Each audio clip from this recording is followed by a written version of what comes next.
He ignored 17 calls from his wife, 17 frantic messages, while their 4-year-old son fought for his life, his small hands at his throat as his lips turned a terrifying shade of blue.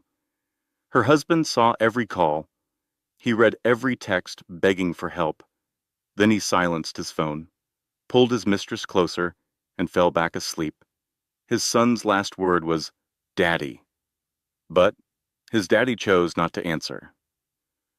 What this grieving mother does next is the story of a promise kept. She was not just a housewife, she was a brilliant lawyer with a father trained in military intelligence. And when she learned the truth, she did not fall apart. She got even. This is the story of how she and her father dismantled the lives of everyone who betrayed her son. Stick around, because you will be cheering for her by the end. This story is more than entertainment. It is a reminder that betrayal does not have to destroy you. It can rebuild you into someone stronger. If you have ever felt powerless, overlooked, or used by someone you trusted, this story will show you that justice is possible when you refuse to stay silent. Now, let's get into it.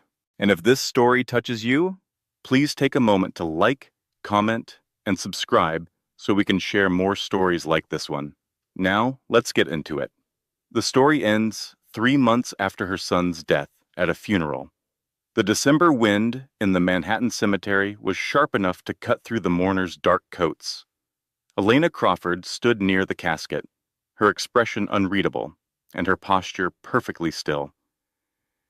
She was wearing an elegant black dress that cost a fortune, her dark hair pulled back without a single stray strand. To any observer, she was the image of quiet sorrow. But inside her, something much hotter than grief was burning. The words from the minister about God's plan were just meaningless noise. Elena had lost her faith on that cold December night when her 4-year-old son died. He died because his father was in bed with another woman and ignored her calls. Now, standing at a funeral she herself had arranged, Elena allowed a small, satisfied smile. It was not a smile of joy, but one of grim finality. She thought of the words she had practiced for so many sleepless nights. They say grief makes you do irrational things, but it was not grief that drove me. It was betrayal. The people who wrecked her family discovered too late that she was her father's daughter, and her father taught her that some things can never be forgiven. As the minister finished, Elena's eyes scanned the crowd, noting 2 people who were not there. Her husband, Brad Crawford, was now serving a 15-year sentence. His mistress, Sloane Hartley, was facing 47 years justice. To understand how Elena went from a heartbroken wife to the architect of their downfall, we have to go back 3 months, to a morning that started like any other. The cold in their small Manhattan kitchen seemed to settle deep in your bones. Elena moved with the tired precision of a mother running on pure adrenaline. Her son, Evan, sat at the table, a tiny 4-year-old boy connected by wires to a portable heart monitor that beeped softly under his dinosaur pajamas. Elena put a plate of pancakes, cut into fun shapes, in front of him. She forced a smile, hiding her exhaustion. "Here you go, my love," she said gently. "Your favorite." Evan poked at a pancake with his fork. "Thanks, Mommy." Then, heavy footsteps came down the stairs. Brad Crawford walked into the kitchen with the air of a man who found his own family an inconvenience. His suit was expensive, his watch worth more than their son's medical equipment. He wore a new cologne Elena did not recognize. He did not even glance at Evan, barely looking at his wife as he scrolled through his phone. Elena watched him, noticing how he angled his body away from them and the slight smirk he had while reading a text. "His cardiology appointment is at 2 this afternoon," Elena said, her voice steady. "Will you be there?" Brad didn't look up. "I have the Henderson deal today. I cannot just leave for a routine checkup." "It is not routine," she replied. Your son needs you. Now he finally looked at her, his eyes cold and distant. Someone has to pay for all these treatments, Elena. Or have you forgotten you quit your job 4 years ago? The accusation hit her hard, but she stayed silent. She had given up her entire career as a top lawyer to care for their son, and he constantly used it against her.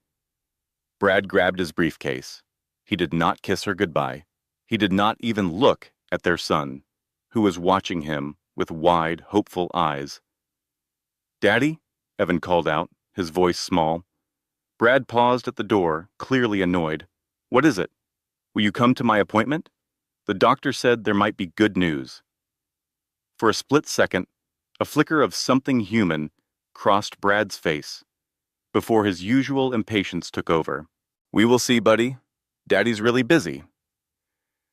And then he was gone. The door clicked shut, and Evan's little shoulders slumped. He pushed his pancakes around, his appetite gone. "Mommy," he whispered, his voice cracking, "why doesn't Daddy like me?" The question shattered Elena's heart. She knelt by his chair and hugged him carefully, avoiding the mess of wires. "Of course, Daddy loves you, sweet boy. He is just very busy with work." The lie felt like poison on her tongue. How could she tell her 4-year-old that his own father saw his illness as a burden, an embarrassing flaw in his perfect life? Evan just nodded, trusting his mom completely. "I love you, Mommy," he mumbled into her shoulder. Elena hugged him tighter, trying to memorize the feel of his small heart beating against her chest. "I love you more than anything in the world, baby." She had no idea she only had 12 hours left with him. Later, in the hospital waiting room, Elena held Evan on her lap. They had been waiting for almost an hour. The plastic chair next to her was empty. A nurse, she knew, walked by and gave her a sympathetic look. "Working late again?" the nurse asked softly. Elena just forced a smile and said, "He is very committed to his work." The nurse gave a sad little nod, the kind that said she had seen too many fathers choose work over their sick children. A moment later, Elena's phone buzzed. It was a text from Brad. "Client dinner tonight. Don't wait up." She stared at the words. She knew what client dinner meant. She had known for months that there was someone else, but she had been too afraid to face it. Putting her own pain aside, Elena shut off her phone and held her son closer. Whatever was going on with her husband would have to wait. All that mattered right then was the little boy in her arms. Dr. Harrison, a kind man in his 60s, had always spoken directly to Evan, but today his gentle eyes were full of trouble. The doctor explained carefully, "His condition is getting worse. While the medicine helps, his heart is working much too hard. We have to watch him more closely now." Elena felt a chill spread through her. "What does that mean exactly?" "It means more tests for now," he said. "But I must be very clear, Mrs. Crawford. If Evan has any trouble breathing at all, you must call 911 right away. Do not try to drive him here yourself. Do not wait." Elena nodded, her throat tight with fear. "I understand." The doctor then looked at Evan with a soft smile. "You are a brave young man. Your heart is working extra hard, which makes you special. But you must promise to tell your mommy if it ever feels hard to breathe." Evan nodded seriously and promised, "I will tell Mommy." "Good boy," the doctor said, patting his head. He told Elena they would schedule more tests for the following week, reminding her to keep the monitor on Evan constantly. Leaving the hospital, Elena was hit by the gray December air. Her phone buzzed with another text from her husband, Brad. The message read, "Meeting is running late. I will not be home before midnight." She deleted it without a reply. That night, Elena moved through their bedtime routine with an extra layer of love, as if a deep part of her knew their time was short. She bathed him, careful with the wires, and dressed him in his favorite dinosaur pajamas. After brushing his teeth, she tucked him into his bed, surrounded by stuffed animals. "What story should we read tonight, my love?" Evan thought for a moment, with great seriousness. He chose the one about the brave knight. Elena smiled and grabbed the familiar, well-loved book from his shelf. They had read it 100 times, but Evan loved the story of a knight who faced dragons and never gave up, no matter how afraid he was. She read each word slowly, watching her son's eyes get heavy with sleep. As she finished, his breathing was deep and even. "Mommy," he whispered, his voice sleepy. "Yes, sweetheart. Will I get better?" The question was like a knife in her heart. She leaned down and kissed his forehead, trying to hold back her tears. "You are the bravest boy I know," she whispered back, "and brave boys always get better." He gave her a small, sleepy smile and closed his eyes. Elena stayed by his side, memorizing his face, the way his eyelashes fluttered. She watched the steady rise and fall of his small chest. For some reason, she felt an urgent need to remember every single detail. "I love you more than anything, Evan," she whispered, before kissing him one last time and quietly leaving his room. A few hours later, while folding laundry, she found it in the pocket of Brad's pants. It was a receipt from the St. Regis Hotel for Suite 1904. The charge was $1,200 for a single night from last Tuesday. Her hands started to tremble. She expected to feel rage, but instead, a terrible, crushing certainty washed over her. A part of her had known all along. Elena stared at the receipt, then carefully folded it and placed it back in his pocket. She could not face it.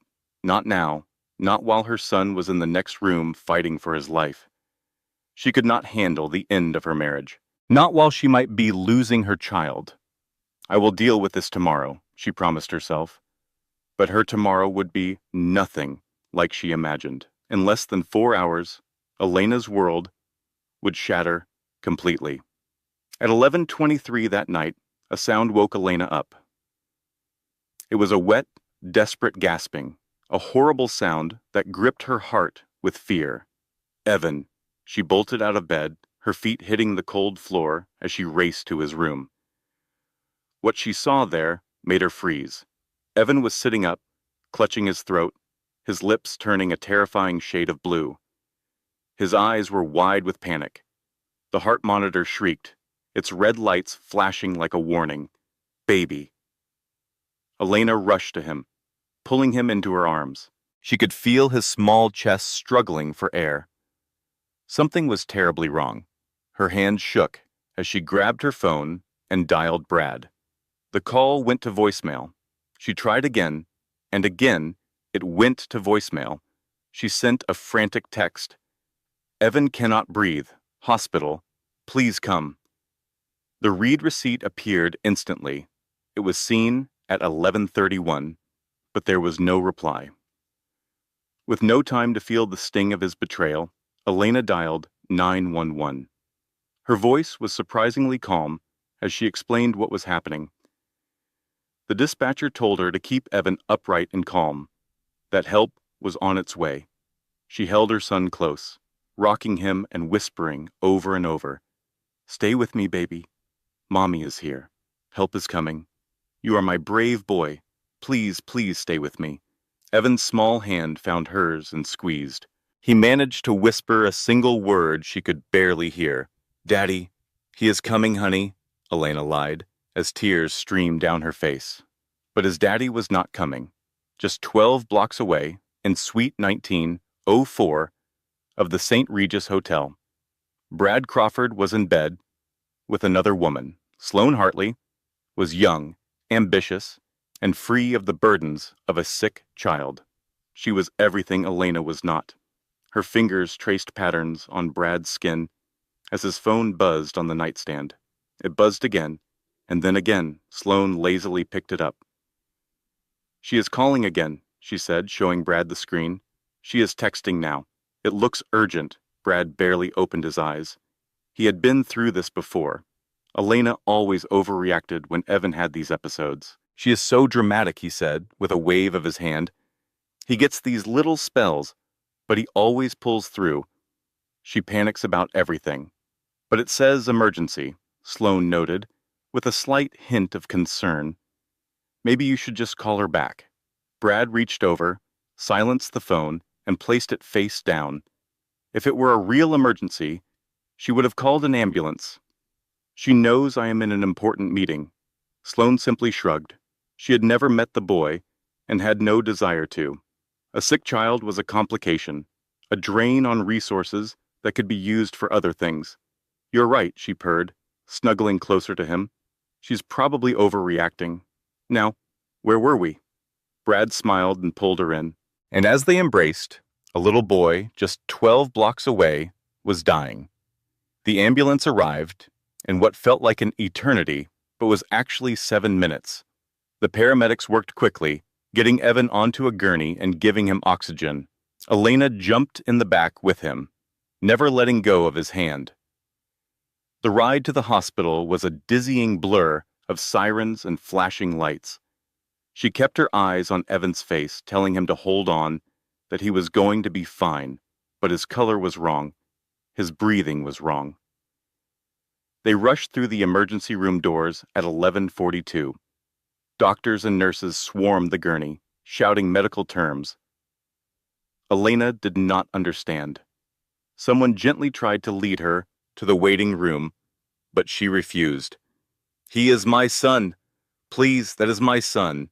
A kind nurse finally managed to guide her away, promising, "We are going to do everything we can. Please, you need to give them room to work." The doctor's words barely registered. Elena just nodded, speechless. She was frozen in the hospital corridor, staring through a window as a team fought for her baby's life. Beeps from machines filled the air, hands moved in a blur, and then one person started chest compressions. She tried calling Brad again, but it went straight to voicemail. This time she left a frantic message. "Brad, it's Evan. It is really bad. Please get to the hospital. Please." Then she waited, praying to a God she had lost faith in long ago. "I will do anything," she bargained. "Just let him live." At 11:47 in the evening, the rhythmic beeping stopped. It was replaced by a long, flat tone that would haunt her nightmares forever. A doctor walked out of the room, his face etched with sorrow and exhaustion. He did not have to speak.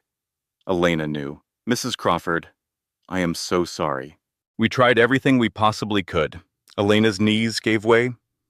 She crumpled against the wall, sliding down to the cold, sterile floor. A raw, animalistic wail escaped her throat, a sound she had never made before. It echoed down the empty hallway. Her baby, her sweet little boy, was gone. The hospital chapel was deserted. At 2 in the morning, Elena sat in the front row, clutching Evan's dinosaur blanket. She breathed in the faint scent of baby shampoo and her little boy. The tears had stopped. There was only a hollow emptiness where her heart should have been. Her phone buzzed. It was not a call, but an email notification. The family iPad was linked to Brad's email, something he had set up years ago. He must have forgotten she could see all his incoming messages. She glanced at the screen. Hotel confirmation, St. Regis, for tonight. An email from a woman named Sloane followed. "Tonight was amazing. I cannot wait for tomorrow. I miss you already." Elena read the words over and over until they became a blur. Then she started to laugh, a broken, unhinged sound. It was the laugh of a woman who had lost everything, only to discover a final, cruel betrayal. It was the sound of grief twisting into something much darker.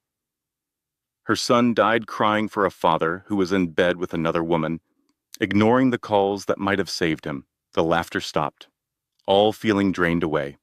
A cold, methodical calm filled the void inside her.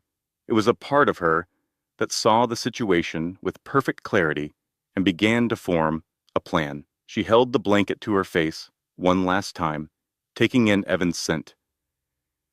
She folded it neatly, put it in her bag, and stood up. She would be ready when Brad came home. Brad Crawford walked in the front door at 6 in the morning, smelling of a fresh shower and expensive soap. He was already practicing his excuses. He had several lies ready to go. He froze when he saw Elena sitting in the living room in the dark. She sat in an armchair directly facing the door, completely still, with her hands folded in her lap. Evan's blanket was draped over her knees.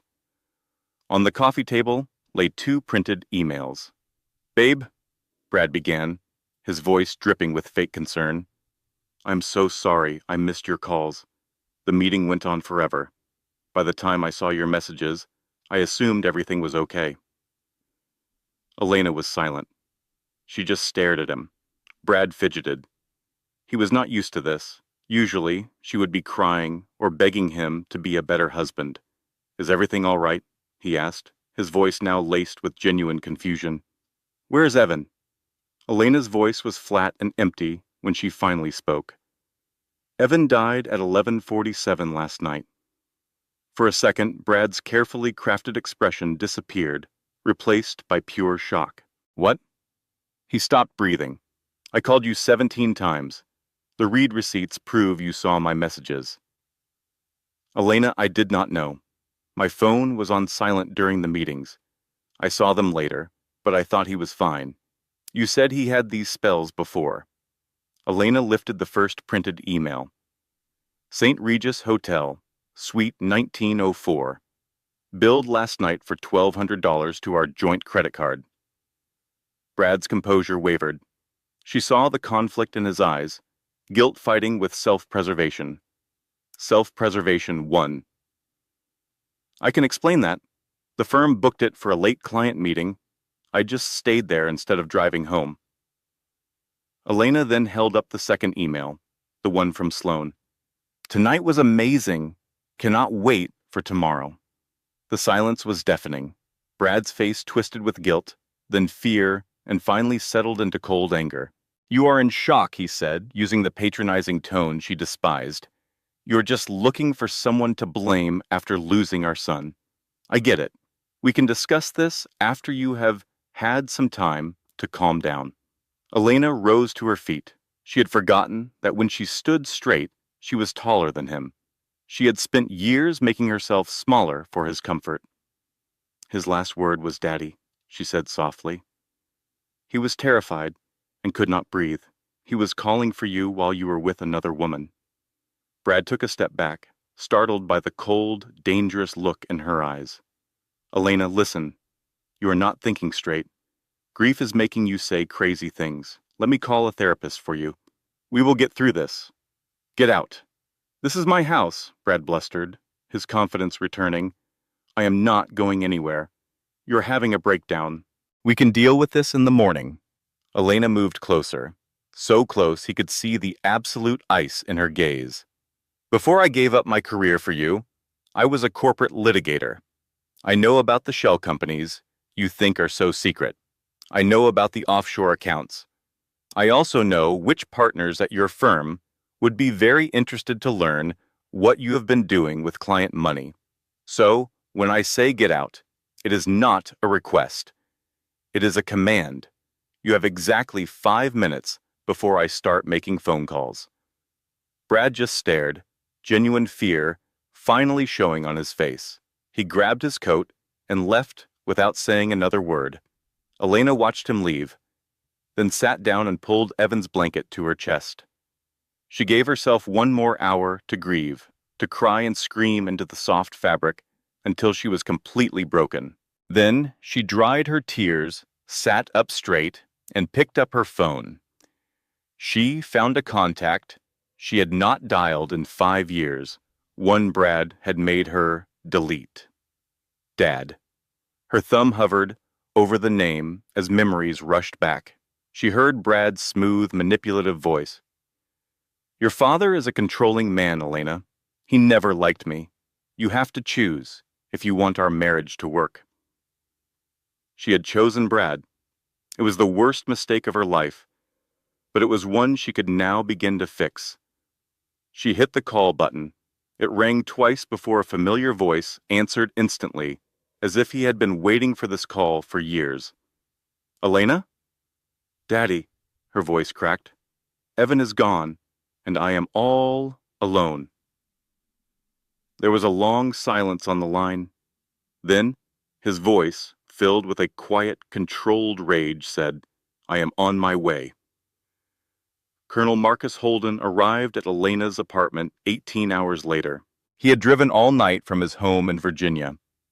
When Elena opened the door, she saw a man changed by time. The last 5 years had added more gray to his hair and deeper lines to his face. But his eyes were the same, sharp, clear, and intelligent. They were the eyes of a man who spent his life in military intelligence. He took one look at his daughter's broken expression and pulled her into a tight hug. Elena finally let go, collapsing against his chest and sobbing. She had held it all together through the confrontation with Brad and the awful phone calls to the funeral home. But in her father's arms, she could finally fall apart. I pushed you away, she choked out. I believed him when he said you were the problem. I chose him, and now my baby is dead, and I have nothing left. Marcus just held her tighter. I know what he did, honey. I know. It was agonizing to watch from afar, but that was in the past. Her father, Marcus, held her face just as he did when she was a little girl with a scraped knee. He asked her to explain everything from the very beginning, so she did. She spoke of the affair she long suspected, the receipts she found but ignored, and the night her son Evan died. She told him about the 17 unanswered phone calls and Brad's cold, calculated denials. When she was done, Marcus was silent. His jaw was clenched, his eyes turning cold. Elena knew that expression. It was the look of a man preparing for battle. What do you want? He finally asked. Elena looked at him, her grief now hardened into something sharp and useful. I want to take everything from him, she said, her voice completely steady. His money, his reputation, and his freedom. I want him to know what it feels like to have nothing left. Marcus gave a slow, deliberate nod. Then we will do this the right way. No mistakes, no emotional decisions. We will plan, we will gather our proof, and when we are done, nothing will remain of Brad Crawford. He said it with the calm certainty of a man discussing a simple task. For the first time in what felt like forever, Elena felt a flicker of hope. But how? She asked. Marcus took a small, familiar notebook from his pocket, the kind he always carried during his military career. First, he said, we need people on our side. You are a corporate lawyer. Are there any old contacts who could help? Elena paused, and one name came to mind. Rachel Bennett, she said. She was my best friend in law school. Now she is one of the best divorce attorneys in the city. Marcus looked curious. A best friend? You have not mentioned her in years. I pushed her away, Elena confessed, feeling a wave of shame. Brad convinced me she was a bad influence, so I cut her out of my life. Do you believe she would still help you? Elena thought of Rachel's fierce loyalty, how she never gave up, sending cards long after Elena stopped replying. I think she would. Good. Call her, Marcus said. Now, what about proof? You mentioned shell companies and bank accounts overseas. Do you have anything concrete? Only suspicions, she admitted. I have some receipts and emails, but I only know about the serious financial deals because I overheard Brad on the phone. Then we need to get into his computer, his files, and his bank records. A cold, dangerous smile appeared on Marcus's face. Lucky for you, I spent 30 years in military intelligence. I have friends who can find things that are meant to stay buried. Is that legal? She asked. Marcus's smile remained. That depends on your definition. 3 days later, Elena met Rachel at a quiet cafe. It was awkward at first, filled with the weight of 5 years of silence. Rachel looked successful, polished, and confident. But the moment she saw Elena, Her professional facade crumbled, and her eyes filled with tears. "Lena," she whispered, "I was so sorry to hear about Evan." They hugged, and the years of distance between them vanished. They sat together at a table in the corner, their coffee growing cold as they talked. "I need your help," Elena finally said. "Not just as my friend. I need the best divorce lawyer in the city." Rachel nodded. "I can see from your expression that this is about more than just a divorce." Elena handed her a folder containing emails, hotel bills, and the first of the financial papers her father's contacts had found. "Over the years, Brad had me sign financial documents," she explained. "I trusted him, so I never read them. Now I realize they were not what he claimed." Rachel examined the papers, her face growing more serious with every page she turned. "These are not for household expenses," she said. "These are corporate registrations for shell companies. Elena, if this is accurate, your husband was using you for much more than just an affair." "What does that mean?" "It means you need to find out exactly what your name is on. If these companies were used for anything illegal, your signature makes you responsible." The color drained from Elena's face. "So he did not just betray me, he framed me?" "It certainly looks that way," Rachel said, squeezing her hand. "But there is good news. If we can prove you signed these under false pretenses, we can turn this around on him. He becomes the criminal, not you." "How?" "We start by documenting every paper you can remember signing. We will get a handwriting expert if we have to." Elena nodded. "I can do that. My father is already working up on getting Brad's financial records." "Your father?" Rachel asked, surprised. "I thought you two were not speaking." "We were not," Elena said, her jaw tight. "But things change when your grandson dies, because your son-in-law was too busy with his mistress to answer the phone." A moment of silence passed. Then Rachel took her hand again. "I told you 5 years ago that Brad was not right for you," she said gently. "I was not jealous. I was worried about you." "I know, and I am sorry." "Do not be sorry," Rachel said, her expression turning to steel. "Be ready to fight. I am going to help you. We will do this together." For the first time since Evan's death, Elena felt the warmth of friendship and the strength of having someone in her corner. "Thank you," she whispered. Rachel smiled. "Save your thanks for when we see that man in a jail cell." The next 3 weeks were a blur of work. Elena met with investigators and specialists provided by Marcus's contacts.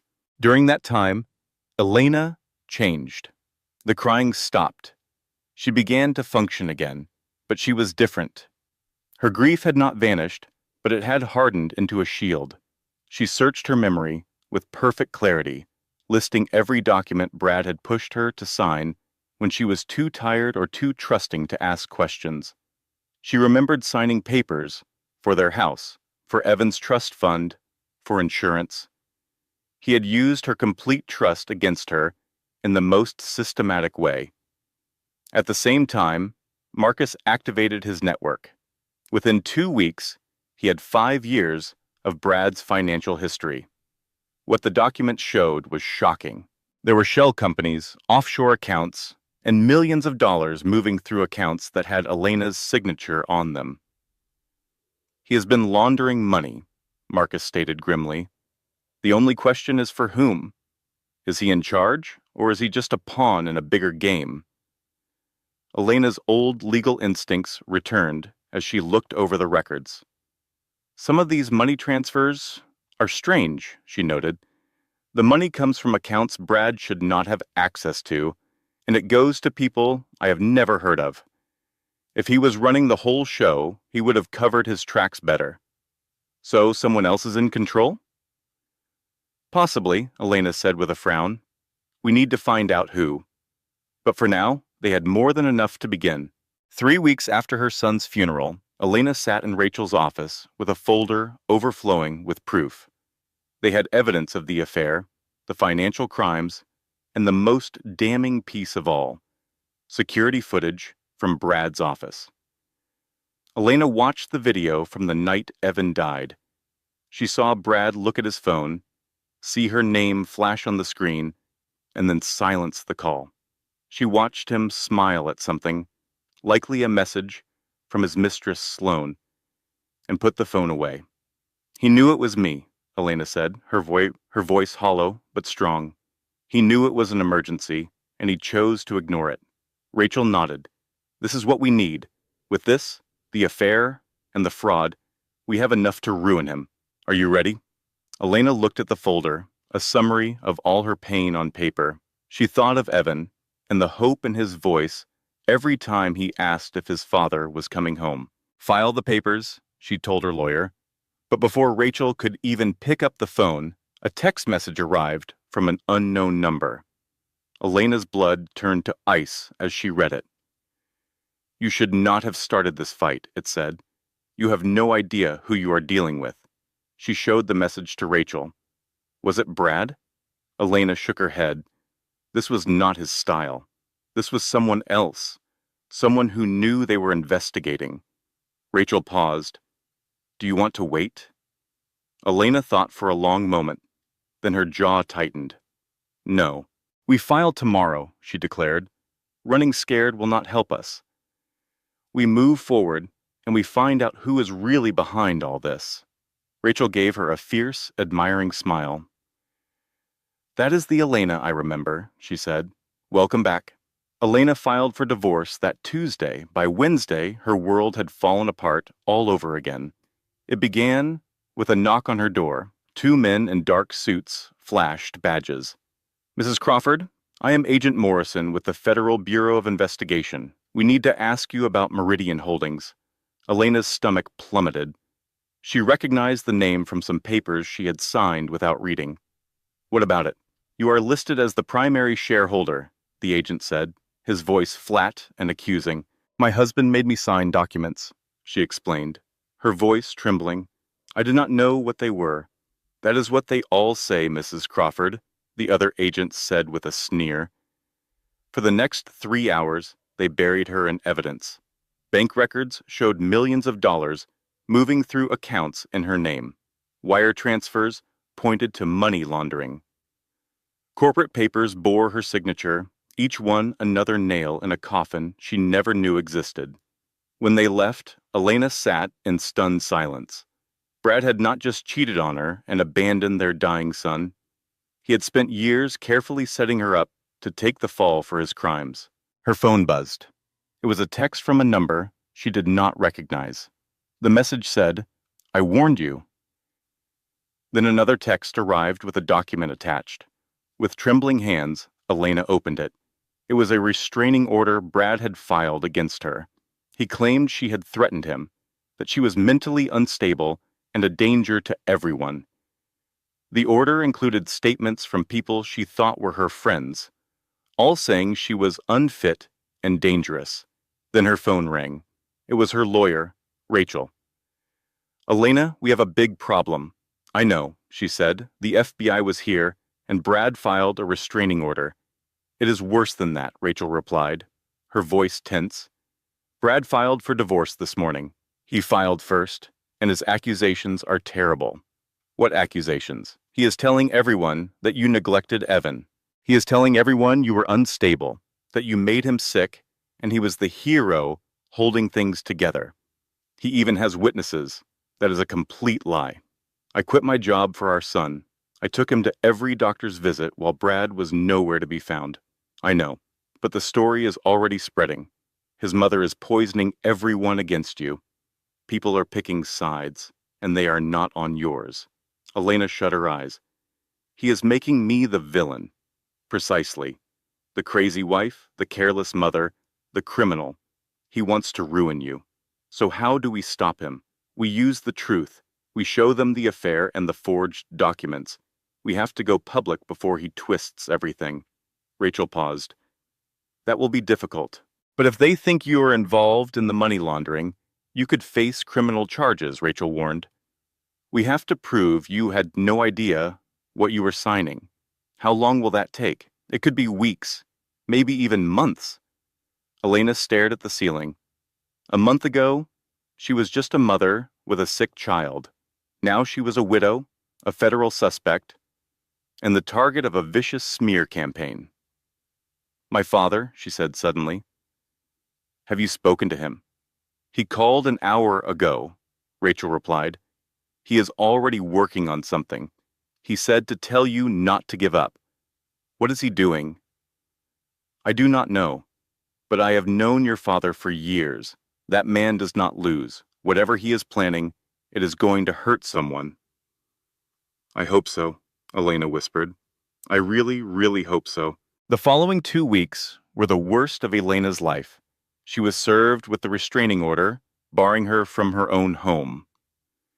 She was called in for 2 more interrogations, each more aggressive than the last. Everywhere she went, she felt the stares of people who had already judged her.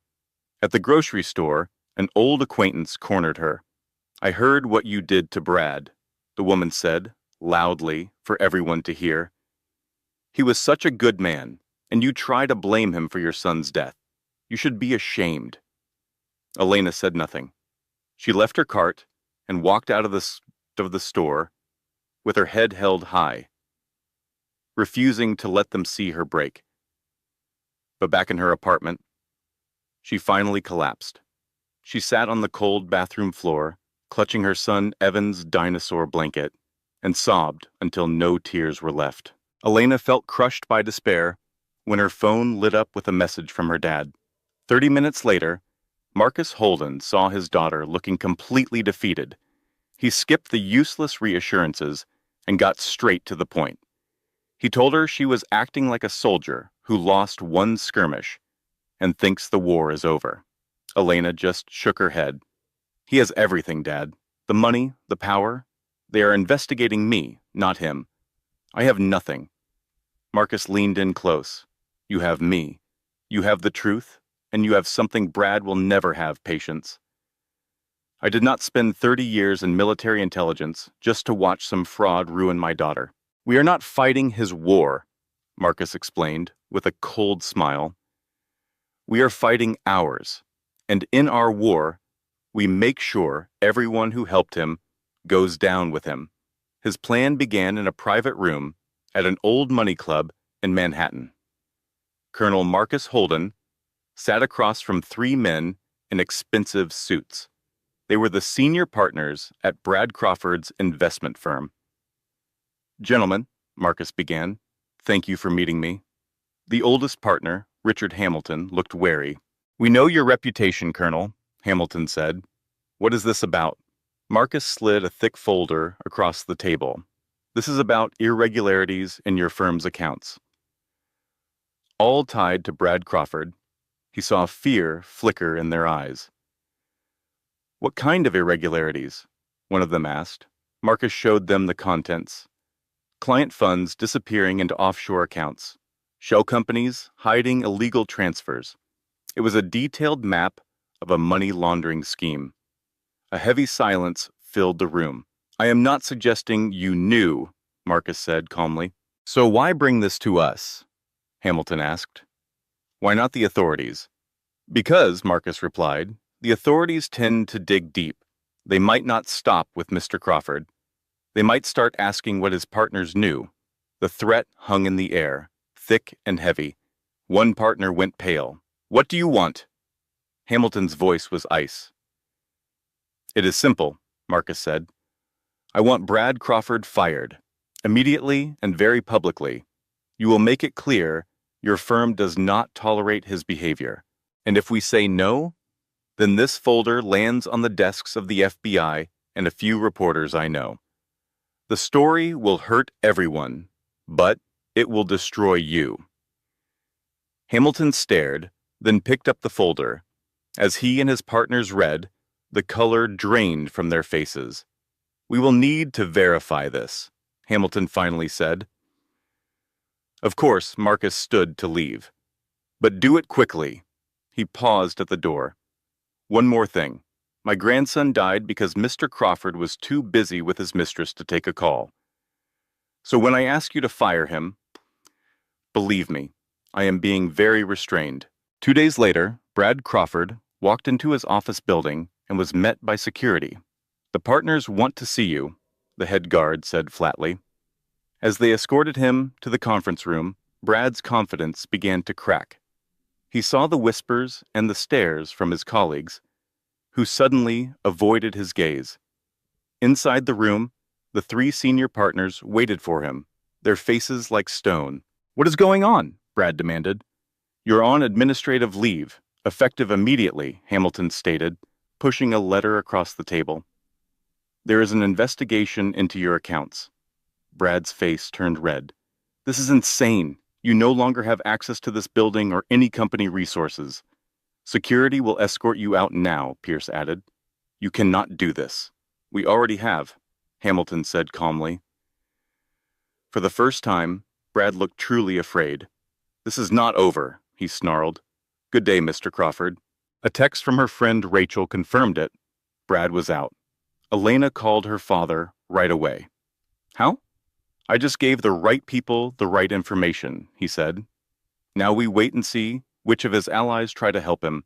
That is our next target list." He also had good news. The handwriting expert confirmed the signatures used to frame her were forgeries.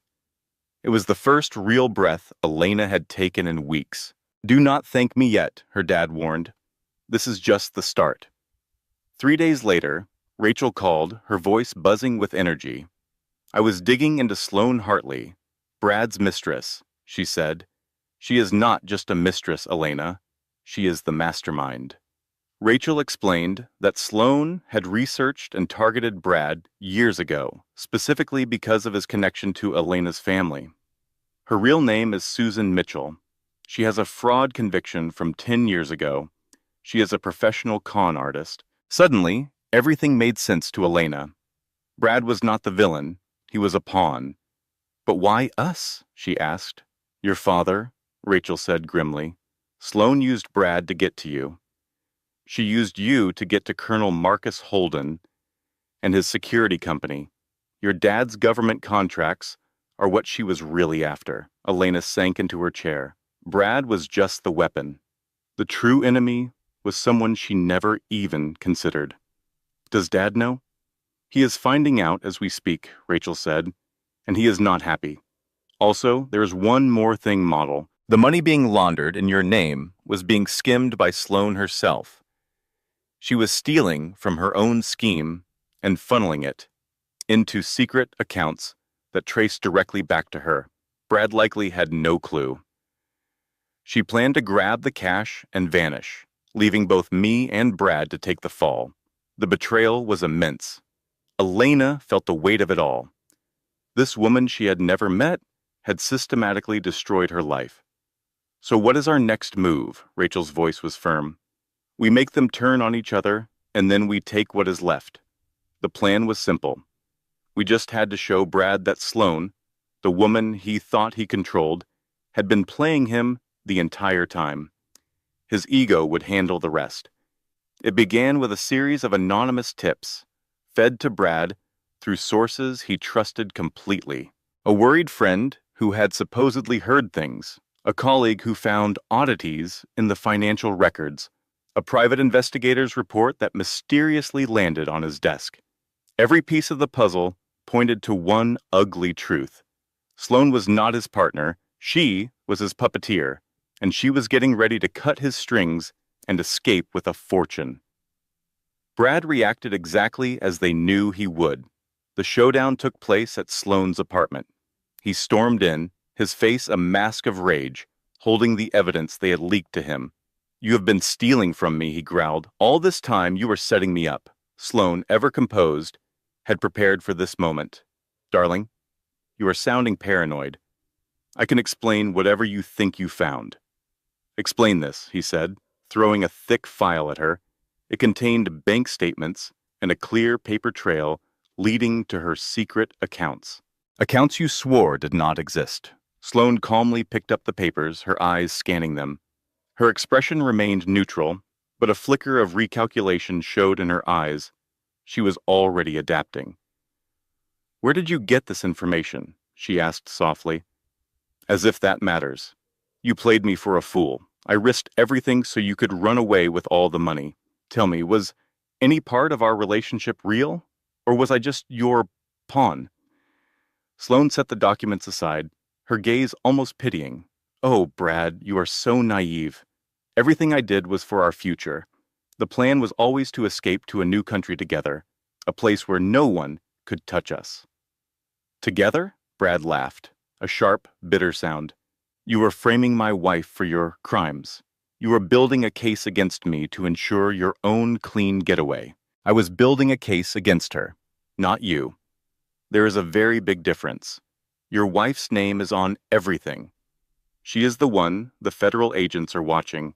When this is all over, she goes to prison, and we walk away free. And those secret accounts? She said, stepping closer. Just an insurance policy. Her voice became a soothing whisper. But it does not have to end this way. We can still have everything we dreamed of. Brad just stared at her. For a moment, those watching wondered if he would fall for her lies one last time. But he did not. I trusted you, he said, his voice flat and empty. I gave up my own son for you. I ruined my family for you, and you were just going to leave me to rot. Brad, please. No, he said, backing away. I am finished. I am not going down for you. And with that, he walked out. Sloane's calm finally broke, revealing a cold fury underneath.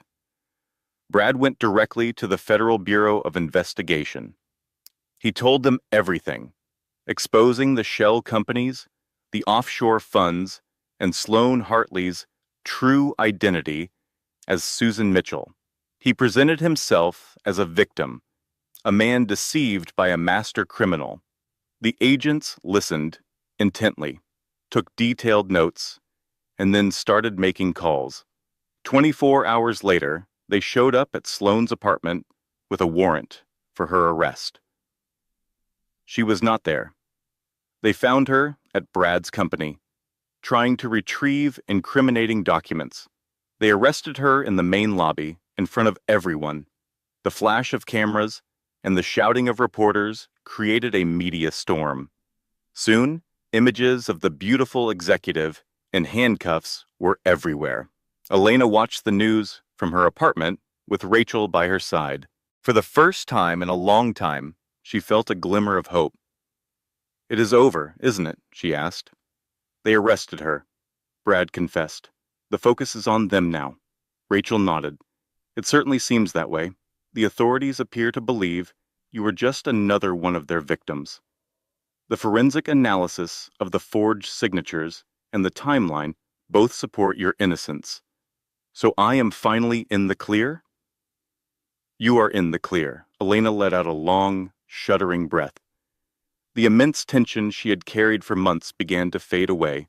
She looked at a photo of her son, Evan. I got them for you, baby, she whispered. 2 days later, her phone rang. Rachel's voice was tight with panic.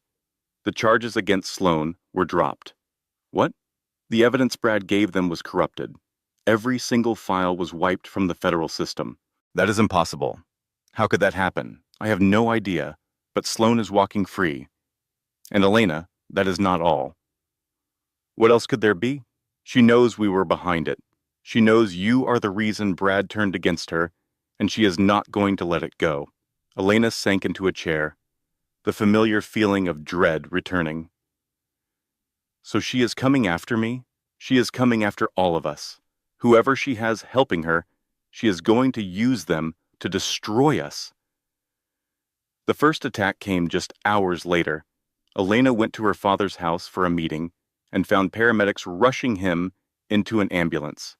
His face was pale, and he was clutching his chest, struggling to breathe. Dad, she cried, running to him. What happened? A heart attack, a paramedic told her. We have to go now. Are you his daughter? Yes, I am. His daughter. Elena climbed into the ambulance and held her father's cold hand. Dad, just stay with me. Marcus opened his eyes, his grip surprisingly strong. Do not stop, he rasped. No matter what happens, you finish this. Dad, promise me. I promise. His eyes closed again as the paramedics worked on him. Elena could only watch, feeling another piece of her world crumble away. Marcus survived the surgery, but he faced a long recovery in the hospital. He would not be able to help her anymore. Elena was on her own. Then her phone rang again. It was Rachel. Elena braced for more terrible news. "I have to withdraw from your case," Rachel said, her voice strained. "What? No, you cannot. You are my only lawyer." Then her lawyer called. "Sloane has something on me from my past," Rachel stammered, her voice thick with tears. "If I do not back away, she will destroy my career and my family. I am so sorry, Elena. I cannot risk it." "I understand," Elena lied, her own heart breaking. The line went dead. She sat in the hospital waiting room, a sterile, gray box. Her father was in recovery from an attack. Her best friend was gone. Her enemies were free and closing in. She had never felt so completely alone. Her father was stable, but everything else was a disaster. Sloane was free. Brad was cooperating with the authorities, painting himself as the victim. The evidence Elena and Rachel had gathered was now useless. Then the text messages from Sloane started. "Did you really think you could win?" one read. "Your father is weak. Your friends are gone. I am going to destroy everything you care about, and you are going to watch." Elena deleted each message without replying. She refused to give Sloane the satisfaction of a reaction. But in the quiet darkness of the waiting room, she felt her hope begin to fade. What was the point of all this fighting? Evan was still gone. Brad and Sloane were still winning. Every time she took a step forward, they pushed her 2 steps back. Maybe it was time to just give up. She pulled out her phone and looked at a photograph of Evan, his face bright with laughter. "I failed you," she whispered to the image. "I tried so hard, but I failed." A wave of grief crashed over her, and she doubled over, shaking with silent sobs. After a long moment, she felt a gentle touch. A nurse was standing over her. "Mrs. Crawford, your father is awake now. He is asking for you." Elena walked into his room.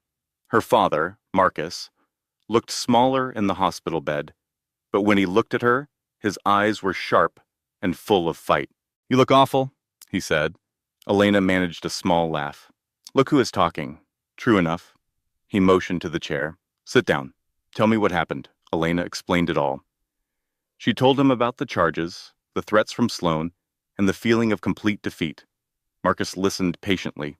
When she was done, he asked, "So you are giving up?" "I do not see another way." "Yes, you do." He looked her right in the eye. "You are my daughter. You are not weak, and you will not let this woman win. But Dad, she ruined everything. She only ruined our first plan," he corrected her, shifting in his bed. "In my old job, we had a name for this. It is called getting burned. It means your cover is gone. Your resources are stripped away. It feels like the end of the world, right? No, this is just the beginning of a new plan. Our first attempt was careful and legal. It did not work. So we moved to Plan B. What is Plan B?" Marcus gave a cold smile, the one from his younger days. "Sloane has a history of hurting families. Find her other victims. A woman like her makes enemies, and those enemies remember everything. Find the lives she tore apart and the secrets she tried to bury." "But how? Where do I begin?" "You start with public records and old news stories. She has been at this a long time. There will be a trail. What if I find them? What happens then?" "Then you do the one thing she never saw coming. You give those people hope.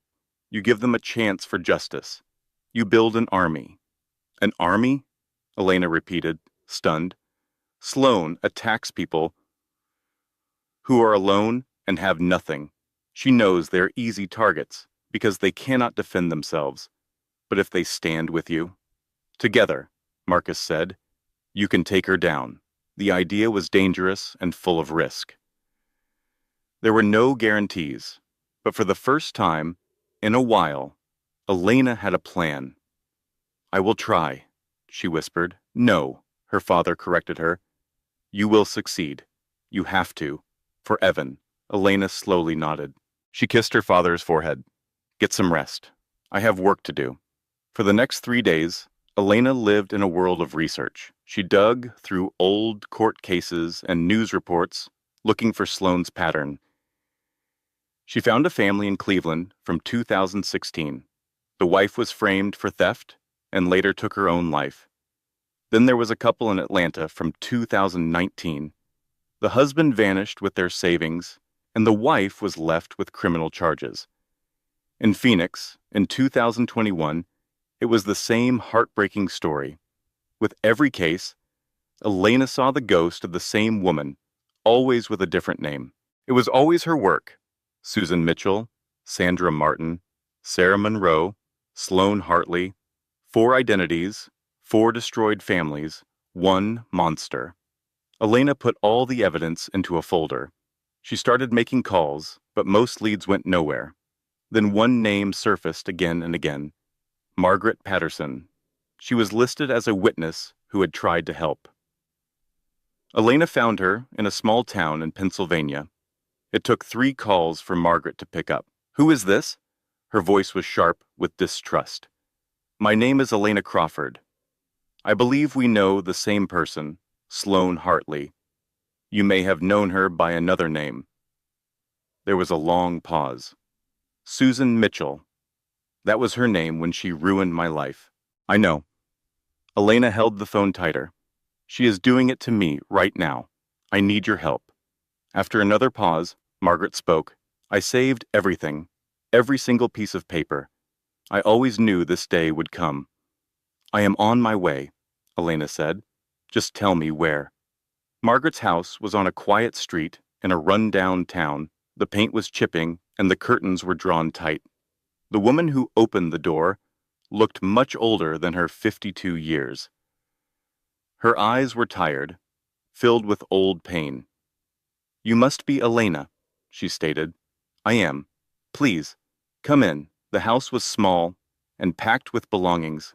The house was less of a home and more of an archive, buried under boxes and mountains of paper. Margaret led Elena into a small living room, saying, For years I have been waiting for someone like you, someone who could finally use what I have collected. What is it? Elena asked. Margaret gestured to the chaos around them. Everything. It is every email Susan ever sent, every document she ever signed. After she destroyed my family, I spent 3 years tracking her. I organized it all, preparing for this moment. Ready for what?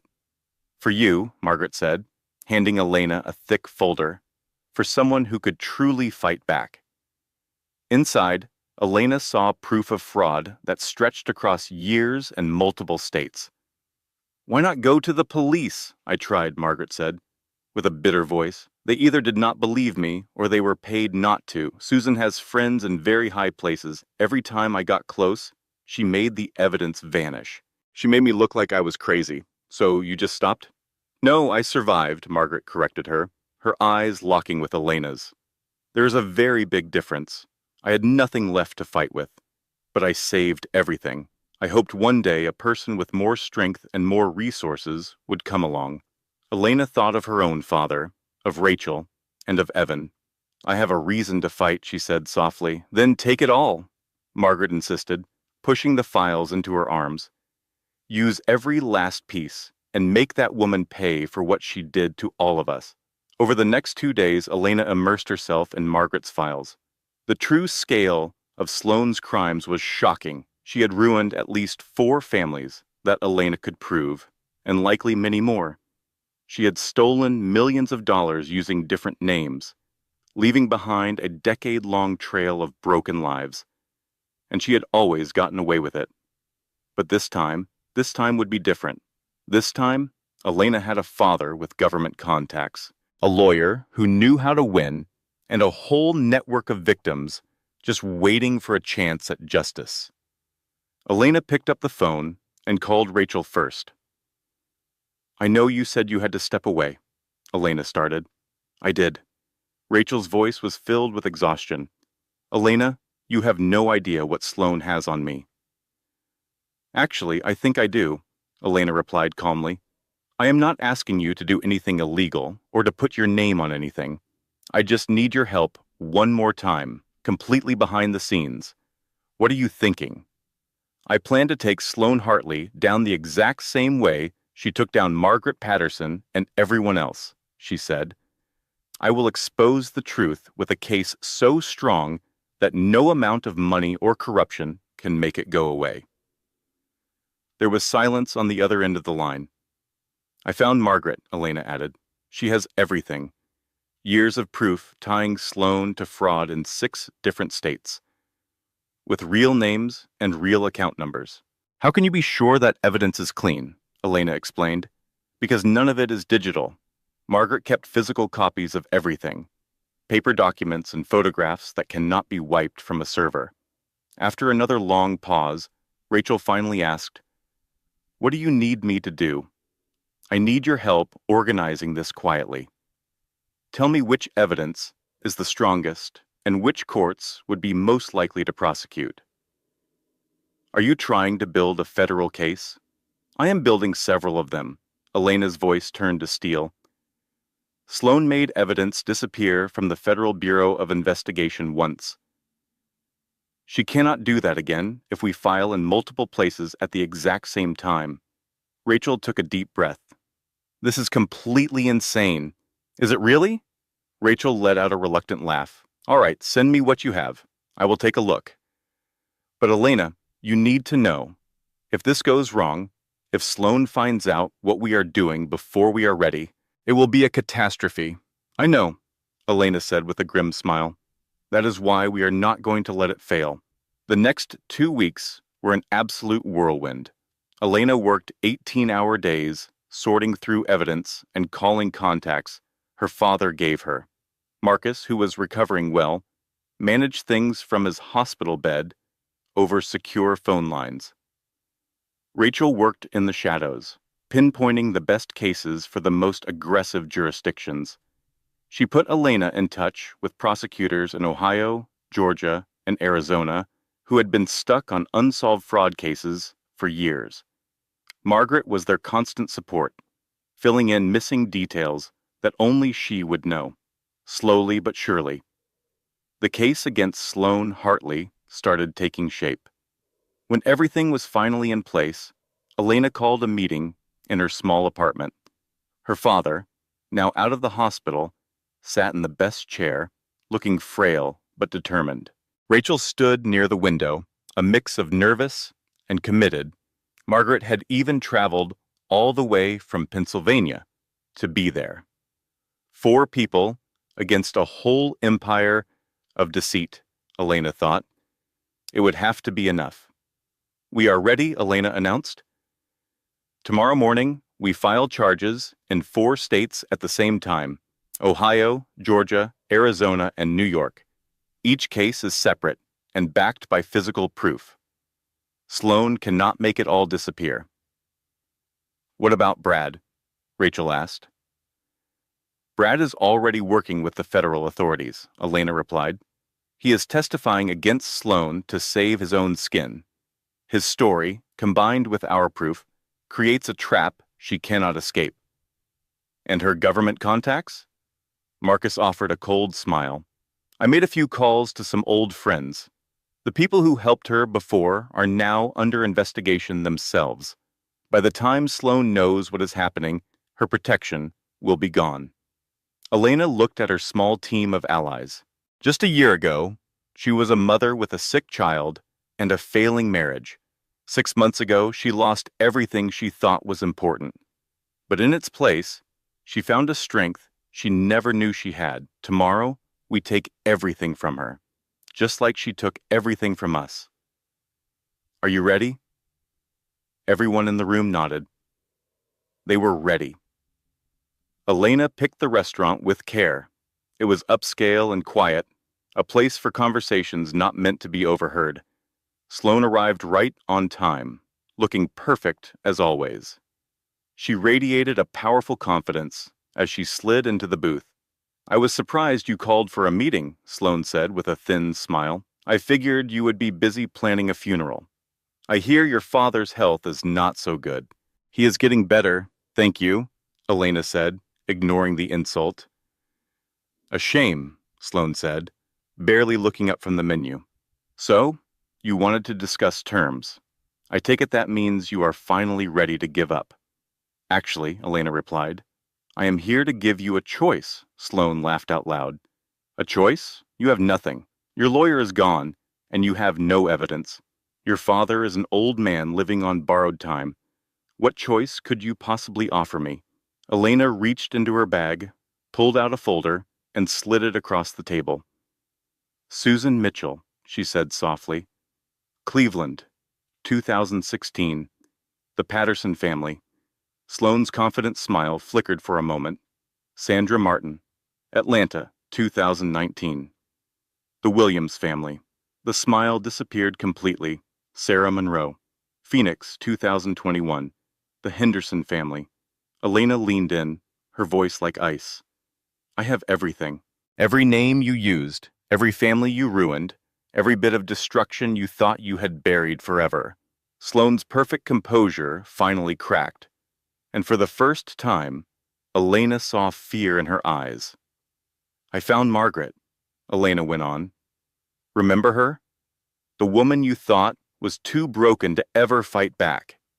Whatever she gave you is worthless, Sloane said, trying to recover. They are just old papers that will never hold up in court. You are wrong, Elena said with a smile. Margaret kept physical copies, paper, photos, bank records, things that cannot be deleted. And they all trace back to you through every fake name you have ever used. That does not prove anything. It proves everything. The Federal Bureau of Investigation has copies now. Not the agents on your payroll, but a different team that has been investigating you for months. Sloane's face turned white. You are bluffing. Am I? Elena held up her phone, showing Sloane a screen full of breaking news alerts. Imagine being betrayed so completely that your only option is to burn down the world of the person who wronged you. That was Elena's reality. She looked at Sloane and calmly laid out the facts. Charges were being filed against her in 4 different states. We are talking about fraud, identity theft, and money laundering.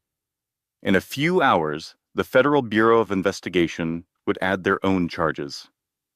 Elena leaned in, her voice low. Your contacts are gone. Your money is useless. And just so you know, Brad is already talking. He is in custody, trading every secret you have for a lighter sentence. He is saving himself. Sloane's confident mask crumbled. Her hands shook. You taught him that, did you not? Self-preservation above all else.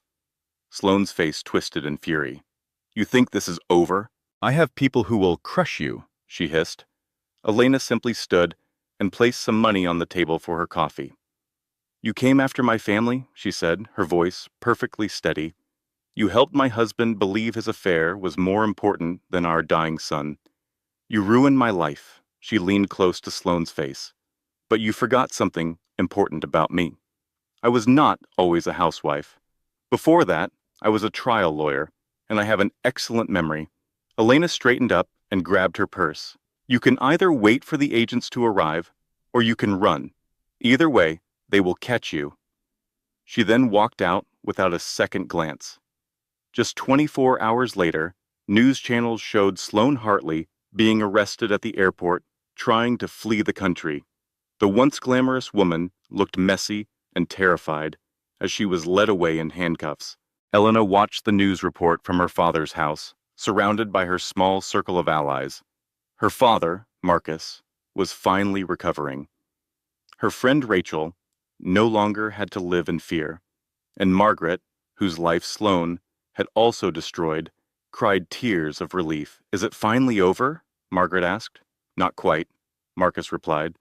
We still have to deal with Brad. 2 weeks later, Brad Crawford faced his own judgment. The courtroom was full. Elena sat in the front row as the judge sentenced him to 15 years in prison. He was found guilty of financial crimes and, most importantly, child endangerment. As they led a broken Brad away in an orange jumpsuit, his days of fancy suits and arrogant smiles were clearly over. But just before he left the room, Elena made sure their eyes met. She did not need to smile or celebrate. She just held his gaze until he looked away in shame. For the next 15 years, he would have to live with the memory of his son dying while he was with his mistress. That was true justice. After the sentencing, Marcus began his own quiet campaign. He first visited Brad's mother, Diane. Her social life had already fallen apart after Elena's lawsuit became public. She had been kicked off every charity board and shunned by her friends. "I do not think we have anything to talk about," she said coldly. Marcus stepped inside anyway. "You knew about your son's affairs, and you covered for him," he stated. "A grandmother should protect her grandchild. You failed." He placed a folder on her table. "This is a press release that details how your family enabled a criminal. It is being sent to every major news outlet tomorrow. I also made a large donation to a prominent charity. In return, they are publishing a special feature on families who enable abuse. Your name is mentioned several times. You taught Brad that appearances are everything," Marcus said. "Now you will see what happens when the truth is revealed." He left her standing there, her face pale with shock. Within a month, Diane had sold her apartment and moved away, hoping to escape her tarnished name. Next, Marcus arranged to visit Brad in the detention center.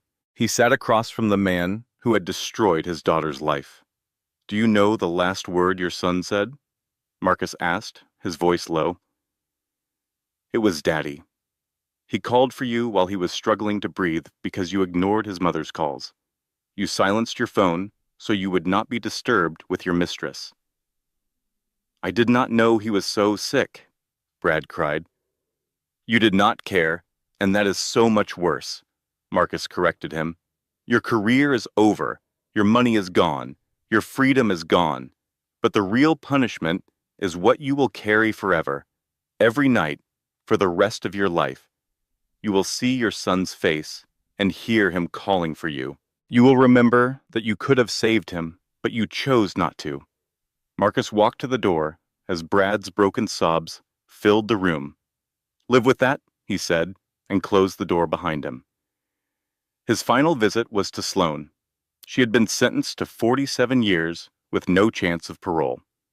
She would die in prison. Even in her prison uniform, she tried to act tough. "You have nothing," she sneered. Marcus simply put another folder on the table. "Every powerful friend you thought you had has been given proof of your crimes. They have all abandoned you. There are no escape routes left. You thought my daughter was an easy target." He leaned in, his voice a whisper. "You miscalculated. I am a man who spent 30 years learning how to be patient. Enjoy your 47 years. I will make sure you are completely alone for every single one of them." He left her sitting there as the crushing reality of her future finally set in. 1 month later, Elena was at a doctor's appointment, listening to news that would change her life all over again. "Congratulations," the doctor said with a warm smile. "You are about 12 weeks pregnant." Elena's hand flew to her stomach, her mind racing. 12 weeks. That meant the baby was conceived before her world fell apart. It was before her son, Evan, had passed away. A new life had been growing inside her through all the pain and chaos. She quickly did the math. The timing lined up with the last time she had been with Brad, right before she discovered the full extent of his betrayal. This baby was Evan's little brother or sister. It was a connection to the son she had lost. "Are you okay?" the doctor asked gently. Elena laughed through a sudden rush of tears. "I am just a little overwhelmed. Given your situation, we can discuss all of your options." "No," Elena said, her voice firm with certainty. "I want this baby more than anything in the world." The doctor smiled kindly. "Then we will provide you with the very best care." Elena drove to her father's house, feeling like she was in a dream. Marcus was in the garden, looking stronger each day. He saw the expression on her face and immediately came over. "What is it?" he asked. When she told him the news, he was silent for a moment. Then a soft smile spread across his face, but "Another grandchild," he said quietly. He pulled her into a tight hug, just like he did when she was a child. "This is a gift, Elena," he whispered. "After all the loss and heartbreak, this is a beautiful gift." "I know," she said, burying her face in his shoulder, ready to embrace her new future. "I am going to name her Hope, because that is exactly what she is. She is the hope that Evan gave me, even when I thought there was nothing left." 3 months later, Elena stood in the Evan Crawford Memorial Garden, a beautiful park funded by the money recovered from Sloan and Brad. In the middle of it all was a stone with her son's name carved into it. Elena rested a hand on her growing stomach as she read the words, "Evan Marcus Crawford, beloved son, forever loved, the bravest boy I ever knew." Marcus stood beside her, leaning on a cane but looking strong. Rachel was there too, finally free from Sloane's control. Margaret had also come to see the beautiful garden that her years of quiet determination had helped create. The four of them were now bound together by both tragedy and victory. "You are going to have a little sister, Evan," Elena whispered to the memorial stone. "I am naming her Hope. That is what you gave back to me. Evan would be so proud of you," Marcus said, his voice thick with emotion. "You kept going. I had to. I promised him." Rachel hugged her. "Now you have a fresh start." Elena nodded. "Yes, but this time is different." "How so?" "Before, I was always starting over for someone else. For my husband. For a life I thought I should want." She looked at her father and her friends. "This time, it is for me. And for both of my children.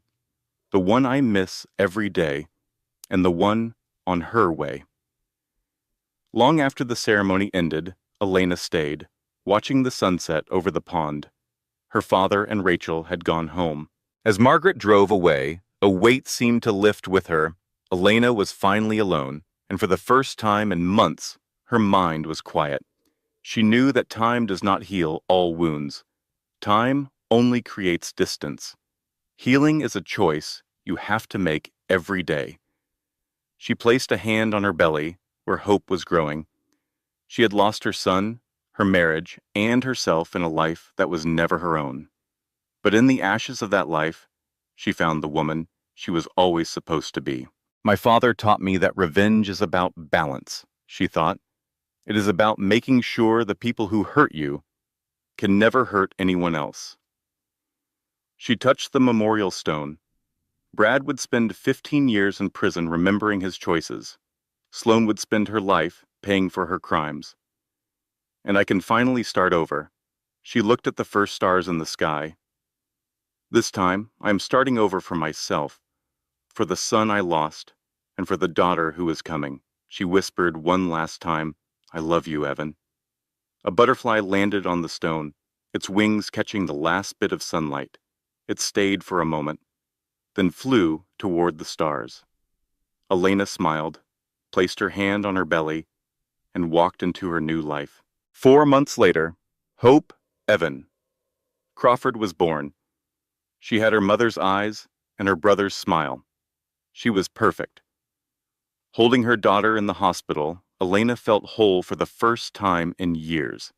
Marcus and Rachel were there, sharing in her joy. "Welcome to the world, Hope," Elena whispered.